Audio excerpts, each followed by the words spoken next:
The next story on our list, though, is that the Mandalorian, we're talking Mandalorian, get ready, guys, because it's Oh coming. my It's God, on its way. yes. Mandalorian season 3 is happening, and the writers of Mandalorian season 3 have been revealed. Now, where did this come out? Was this this was a Writers Guild website, official website? So it was kind of interesting how it was released. Yes. Yeah, it was the Writers Guild of America website. Though It's I'm kind of like seeing, IMDb, but just for writing credits. I could be wrong, but it looks like they may have on their site removed the list of writers.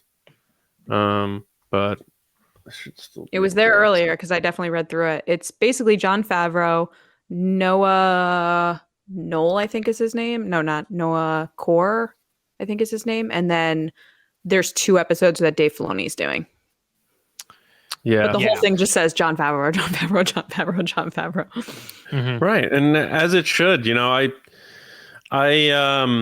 this has been his thing for forever, and it's his creation. It was his idea. He wanted to do Boba Fett, and Kathleen Kennedy said, we're already actioning something with Boba Fett, and he just came up with this new idea with this brand new character, and it's his baby. So I think I think because a lot of TV shows, you know, you'll have your showrunners and you'll have like main writers for your first 2 seasons. But then if the show's a success, those writers usually get picked up or get to do their own things and they move. And a lot of times the tone and feel of a show really changes because you get different writers in there. That happens a lot with sitcoms and stuff, and other series as well. So the fact that we're preserving this continuity, and it's not just doing that, it's Jon Favreau, one of the best filmmakers out there today. He can do independent films like the Swingers and Chef, but then he could do big time stuff like Iron Man and you know, Elf comedy. He can do anything. He's very Which Elf good wasn't a big time storyteller. thing. It wasn't expected to do what it did. It wasn't expected to be, but it was. Yeah, one of the best. What's a classic now by many accounts. Noah Clore, I'll admit, the name didn't ring a bell to me. Clore. Oh my God. I said Knoll, like John Knoll, and then I said Core. Yeah, so well, it's a little blend. That's all right. So it looks like he did some writing for the Book of Boba Fett And Mandalorian. and the 1 and 2. Mandalorian. I'm not seeing. That's what I remember when I looked up his IMDb. The only big projects he's worked on is the Chef He did Show not write with them. Jon Favreau, and then he moved over to the Book of Boba Fett, and now he does Mandalorian now. He didn't do Mandalorian before that. Right. He only yeah, did Book of Boba Fett. He was a staff writer for the Book of Boba Fett, so I don't know. And exactly he worked what on that the means, Chef but- Show on Netflix with Jon Favreau, and that's how I believe Jon Favreau met him. Yeah. Yep. So, I mean, he worked on Book of Boba Fett. Say what you want about that. But yeah, he did. Yeah, worked on the Chef Show and a lot of his other stuff. A little bit under the radar, but I trust Jon Favreau, and I think he's a loyal guy, and but I don't think he'll bring in people just to be nice. He's not that kind of creator. So we'll see what he brings to the table. But again, you're looking at your typical Filoni 1 or 2 episodes, right? So episode 4 and episode 7. So maybe episode 7 is going to be that sort of Ahsoka launching point, and then they focus the finale back on just the Mandalorian and round out that story. I think that makes a lot of sense. But I don't want to get too into the weeds on this because I don't like to give attention to negativity, but I saw a lot of people complaining about that Jon Favreau's, doing all the main writing for his own series. And I just don't understand that. People didn't see, and people seem to have issues with all of a sudden Jon Favreau and Dave Filoni. And I find that strange because then I can't help but think that the same people who are complaining about that are going to be the ones saying that they're vomiting and screaming on Twitter when The Mandalorian comes out. So it's just, these guys have made an incredible show. It paved the way to allow things like Andor to exist, because if The Mandalorian wasn't a success, they may have had to rethink the whole thing. So this series will always be more special than the rest, just how a lot of people see A New Hope that way. Empire is my favorite Star Wars movie, but if A New Hope didn't wow people, George Lucas doesn't have enough money to make Empire Strikes Back, and Star Wars ends with those medals at the end of the first movie. So this is a big deal, and I like seeing Jon Favreau's name all over this because he knows the story he wants to tell. You saw the clip of him at the Brazil Comic-Con. He's very passionate about this. He loves that the crew is behind him. They preserve the secrets. He said there's more surprises to come. When people show that they are passionate and want to be doing what they're doing in Star Wars, it means a great deal to me as a fan. And then you got Dave Filoni right there with him. They're an unstoppable duo, in my opinion. And this feels secure. This feels safe. I know we're getting The Mandalorian when we're getting it. It's going to be very solid, if not better than ever. And we know there's not going to be problems. And I'm really, really looking forward to stepping back into that series again. It feels like it's the right time. It's been forever since we were in the midst of that pandemic, like the heart of the pandemic when it ended with season 2, and we get a little taste of it in Book of Boba Fett to get our appetites going again. And now we're finally getting which was it back. Everybody's favorite episode, by the way. Yeah, and we're gonna be in London in the middle of this thing, so there's gonna be so much to talk about. So we're gonna get to watch a new episode together for once. If we get Wednesday, we're gonna be there, right? So that's true. So we'll be able to do like a live. Plane. Yeah, we'll figure it out. But anyway, I'm really excited. I'm just so pumped about this.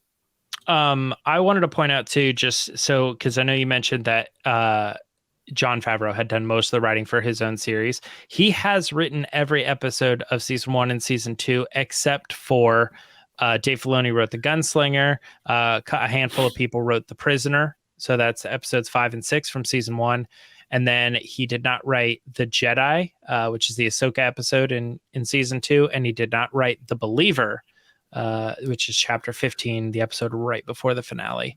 Famuyiwa, right? Season 2. That was Famuyiwa, yeah. So he has pretty much written the bulk of the series. And I also wanted to point out too, I was absolutely wrong on Noah, but I was confused because he did write for the Book of Boba Fett, but he was additional crew for every episode of The Mandalorian.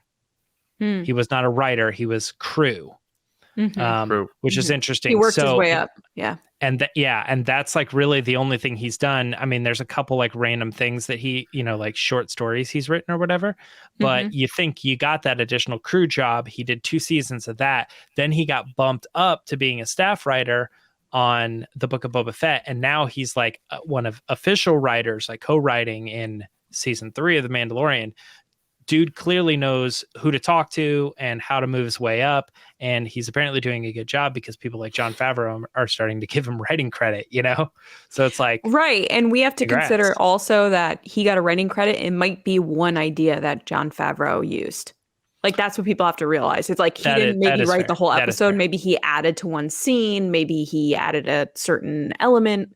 But that being said, I think... some of the reactions people had on this online of who's writing this being like, oh, I wish they'd add more writers or they'd do this. Like, I didn't see people saying that about Andor. I didn't see people saying that about other projects.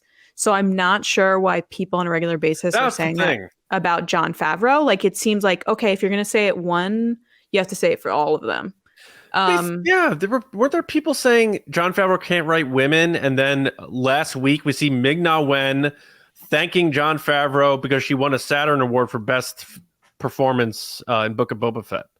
Like, and I think people pick and choose to be angry, and that's fine. I personally stand by my statement of, regardless of what's come out since The Mandalorian is still my favorite live action series. It is some of my favorite Star Wars ever. I love The Mandalorian. It is one of my favorite things in the Star Wars galaxy. And despite what's come out after that, my opinion of that hasn't changed. And I think that there's definitely been kind of this conversation surrounding The Mandalorian and Andor and other things within the universe of, oh, if you like this, you can't like this. Oh, that's not how it is. And that being said, everything that we love about The Mandalorian, what it is, all the feelings we have about it, how popular it is, you can't deny how good this story is, and that's due to Jon Favreau. Like, him sticking by what he wants to do, how he wants to do it, who he wants to do it with. Those were all his decisions along the way. He made those choices, he stood by them, And that's why that show is so successful. And if you're going to say that same kind of sentiment with Rian Johnson, that he stood by those choices and you love what he did with Star Wars there, you also have to respect those with other creators like Jon Favreau or whoever. I love that Jon Favreau is writing every episode. I love that he's still involved.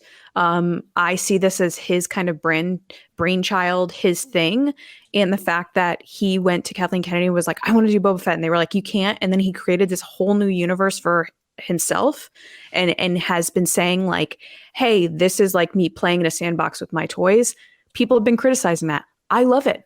That's what I love about Star Wars. I love that it's childlike. I love that you're going to another world and that it's an escape.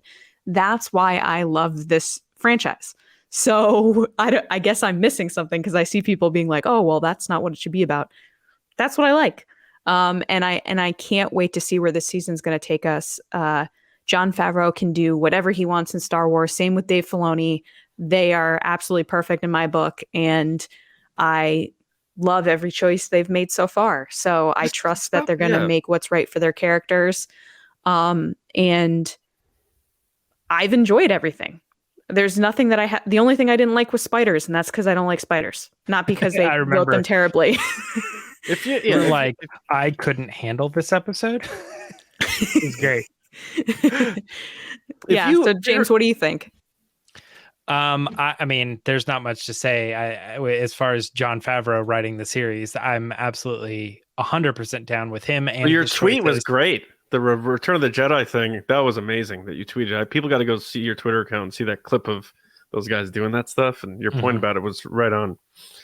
And I mean, you're going to get a splash of Dave Filoni and this other stuff. So I think that the writers being who they are absolutely fine. Another thing that comes down to is like, yeah, you can write the show, let someone write the show. That's fine. Get that idea. I mean, people complain about that with the sequel trilogy as well. Like, let one person write it or get your idea across, whatever you want to do. Let that visionary be what it is. And I'm that person. I've definitely said that about the sequel trilogy. Let the one person tell their story. Yeah. If you then want the flavor, that's going to come down to when all the directors get revealed, for season 3. So then we'll be like, okay, Bryce Dallas Howard's back. We're going to get that episode and stuff.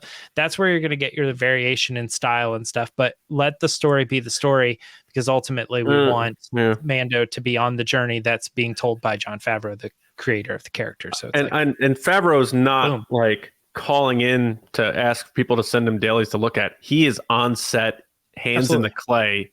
Like that's what has made, even with all the different directors, what has made Mando feel the same. Like you look at it, you're like, I could see that's the Mandalorian. That's what that show is. And just if you call yourself a Star Wars fan and stuff like that, like don't take this lazy thing of pitting Star Wars against other Star Wars. There's plenty of other crap out there that you can say Andor was better than blank, and it doesn't have to be another Star Wars project. There's a lot of crap being made today. Go beat up something else.